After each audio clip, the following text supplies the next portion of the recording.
Alhamdulillah hari ini Abang Zaki diberi peluang untuk berada di NACC dan sekarang Abang Zaki berada di ruangan yang dipanggil Noor Arfa Premium. Di ruangan Noor Arfa Premium ni anda akan dapat lihat bermacam-macam desain yang premium dan semestinya cantik lah. Kalau kita lihat daripada material dia, seni lukisan batiknya, di ruangan Noor Arfa Premium ini mereka menggunakan jenis kain sutera. Dan batik untuk lelaki di sini mereka menggunakan jenis kain cotton satin. Ini Abang Zaki nak share kepada anda semua bagaimana untuk mengenali batik asli dan batik printed. Okey, di luar dan di dalamnya adalah sama. Ini adalah batik asli.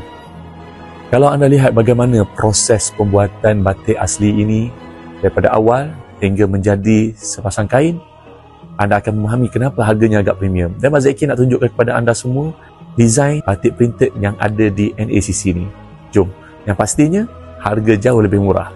Okay, kalau tadi kita dah tengok yang batik asli, kali ini Abang Zaki nak tunjuk kepada anda semua macam mana kita nak kenal batik printed. Jom.